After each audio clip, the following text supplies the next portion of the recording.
علماء نے لکھا ہے کہ جو کچھ تمام آسمانی کتابوں میں تھا اللہ تعالیٰ نے اس کو قرآن مجید میں نازل فرما دیا، اور جو کچھ پورے قرآن مجید میں تھا اللہ تعالیٰ نے اس کو سورہ بقرہ میں نازل فرما دیا، اور جو کچھ سورہ بقرہ میں تھا اس کو اللہ تعالیٰ نے سورہ فاتحہ میں نازل فرما دیا۔ اس لیے اس کو کہتے ہیں فاتحۃ الکتاب، یعنی کتاب کا ابتدائی چیپٹر، پریفیس، خلاصہ۔ تو فاتحہ جو ہے سورہ فاتحہ یہ پورے قرآن مجید کا خلاصہ ہے، اور اس کی اہمیت ہے کہ رب کریم نے فرما دیا لا صلاۃ الا بفاتحۃ الکتاب، کہ سورہ فاتحہ کے بغیر نماز ہی نہیں ہوتی، تو ہر رکعت میں اس کو پڑھنا ضروری ہے، یا انسان خود پڑھتا ہے یا اس کے بہاف پہ امام پڑھ رہا ہوتا ہے، الامام ضامن، امام اس کی طرف سے پڑھ رہا ہوتا ہے، مگر پڑھی جانی ضروری ہے، فاتحہ نہ پڑھی جائے نماز نہیں ہوتی۔ آخر اس فاتحہ کی اتنی اہمیت کیوں ہے؟ چلو آج اس نقطے کو بھی ذرا سمجھ لیجئے کہ فاتحہ کی اتنی اہمیت کیوں ہے۔ فاتحہ کی پہلی 2 آیات میں ایک بندہ اپنے رب کی حمد بیان کرتا ہے، الحمدللہ رب العالمین۔ اس میں اللہ تعالیٰ کی حمد بیان کیا گیا کہ تمام تعریفیں خاص اس رب کے لیے ہے جو جہانوں کا پروردگار ہے، اور پھر اس کی تعریفوں میں سے خاص دو صفات کی تعریف کی گئی۔ تعریفیں تو اللہ کی بہت ہیں، اگر لکھنے کے لیے ساری دنیا کے درختوں کو کلمے بنا دیا جاتا اور ساری دنیا کے سمندروں کے پانی کو سیاہی بنا دیا جاتا اور اللہ کی تعریفیں لکھنی شروع کی جاتی، یہ کلمے ٹوٹ جاتی، یہ سیاہی خشک ہو جاتی، رب کی تعریفیں ختم نہ ہوتی۔ قُل لَّوْ كَانَ الْبَحْرُ مِدَادًا لِّكَلِمَاتِ رَبِّي لَنَفِدَ الْبَحْرُ قَبْلَ أَن تَنفَدَ كَلِمَاتُ رَبِّي وَلَوْ جِئْنَا بِمِثْلِهِ مَدَدًا۔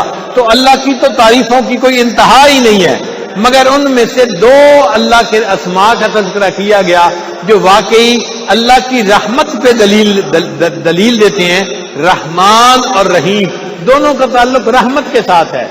بھئی 2 نام کیوں دیے؟ ایک نام ہی دے دیتے، وہ اس لیے کہ دونوں کا دینا ضروری تھا۔ اب دیکھیں 2 صفات ہوتی ہیں، بعض لوگوں کے پاس مال بہت زیادہ ہوتا ہے، یہ ایک صفت ہے، اور بعض لوگوں کے دل میں مال کو خرچ کرنے کے لیے سخاوت خوب ہوتی ہے، یہ دوسری صفت ہے۔ ضروری نہیں کہ کسی کے پاس دونوں صفتیں بھی ہوں، مال ہوتا ہے دل نہیں ہوتا، وہ خرچ نہیں کر سکتے، بعض کے پاس دل ہوتا ہے مال نہیں ہوتا خرچ کرنے کے لیے، وہ بھی کچھ نہیں خرچ کرنے۔ تو خرچ کرنے کے لیے دونوں صفات کا ہونا ضروری کہ مال بھی خوب ہو اور اس کو خرچ کرنے کے لیے دل بھی کھلا ہو۔ اللہ تعالیٰ کی 2 صفتیں رحمت کی بیان کی گئی۔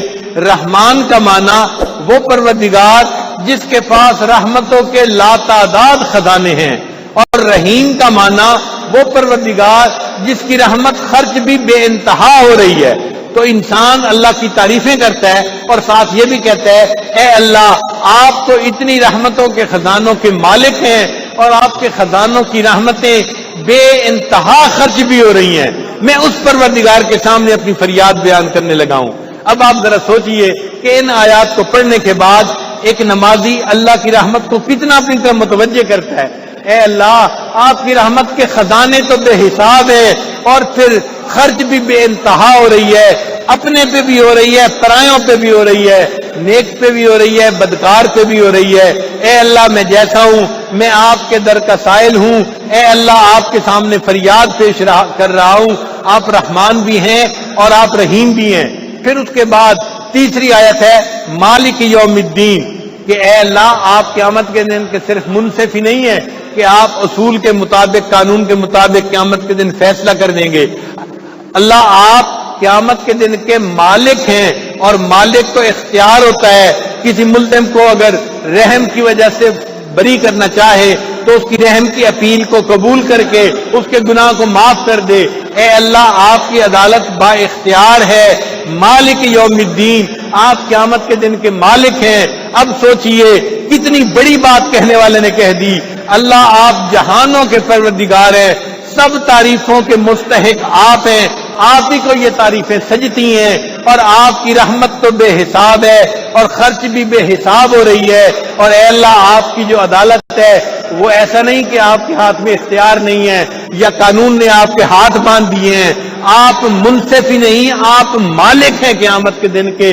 آپ کسی مجرم کو جو ہے اگر چھوڑنا چاہیں تو چھوڑنے کا اختیار موجود ہے. اب سوچئے اس بندے نے یہ آیات پڑھ کے اللہ تعالیٰ کی رحمت کو کس طرف اپنی طرف متوجہ کیا. پھر اس کے بعد کہا اے اللہ ایاک نعبد و ایاک نستعین، ہم آپ ہی کی عبادت کرتے ہیں اور آپ ہی سے مدد مانگتے ہیں. اے اللہ میں صرف آپ کا جو ہے وہ غلام نہیں، آپ کا نسلی غلام ہوں. نسلی غلام کے معنی کیا؟ اے اللہ میرے ماں باپ بھی آپ ہی کے غلام تھے، وہ بھی کلمہ پڑھنے والے تھے، آپ ہی کے در پہ جھکتے تھے. اے اللہ میں ان کا بیٹا ہوں، میں بھی آپ کے در کا نوکر ہوں، میں بھی آپ کا غلام ہوں. ایاک نعبد، اللہ آپ ہی کی ہم عبادت کرتے ہیں، اور وہ ایاک نستعین، آپ ہی سے اللہ ہم مدد مانگتے ہیں. جب ایک غلام اس طرح اپنے رب کی رحمت کا اظہار کرتا ہے اور اللہ کے سامنے فریاد کرتا ہے، پھر اللہ تعالیٰ پوچھتے ہیں اچھا میرے بندے تم نے میری رحمت کا ایسا تذکرہ کیا، بتاؤ تم مجھ سے کیا چاہتے ہو. جب اللہ پوچھتے ہیں مجھ سے کیا چاہتے ہو تو نمازی کہتا ہے اہدنا الصراط المستقیم، اللہ مجھے سیدھے راستے کی رہنمائی فرما دیجئے. یہ وہ مرکزی نقطہ ہے جو سورہ فاتحہ کے اندر موجود ہے اور جس کا ہر نماز کے اندر پڑھنا ضروری ہے. اے اللہ ہمیں سیدھا راستہ دکھا دیجئے. اے اللہ وہ راستہ جو تیرے انعام والے بندوں کو نصیب ہوا، اور اس راستے سے بچا لیجئے جو غضب والے بندوں کو نے اختیار کیا، تو غضب والے بندوں کے راستے سے ہٹا لیجئے اور نیک لوگوں کے راستے پہ ہمیں ڈال دیجئے. اب یہ راستہ کیسے نصیب ہو، اس کے لیے اللہ نے فرمایا کہ تم نے صرف رکعت جو ہے اس کے اندر فاتحہ نہیں پڑھنی، قرآن کی تلاوت بھی کرنی ہے. اس لیے کہ قرآن منشور حیات ہے، دستور حیات ہے، ضابطۂ حیات ہے. اے میرے بندو تمہارے لیے زندگی گزارنے کے لیے آب حیات ہے. یہ تمہیں بتائے گا کہ سیدھا راستہ کون سا ہے. ذالک الکتاب لا ریب فیہ ھدی للمتقین. اس لیے فاتحہ کے بعد نماز میں قرآن کی تلاوت کا بھی حکم عطا فرما دیا گیا. تو انسان جب اللہ تعالیٰ سے دعا مانگتا ہے تو پھر اللہ تعالیٰ اس کو سیدھا راستہ دکھاتے ہیں. اس کے دل میں یا تو کسی کا تعلق ڈال دیتی ہیں، یا کبھی خواب دیکھتا ہے، یا کبھی کسی کی ترغیب پر طبیعت متوجہ ہو جاتی ہے اور اس کو اللہ تعالیٰ کسی اللہ والے کے ساتھ جوڑ دیتے ہیں.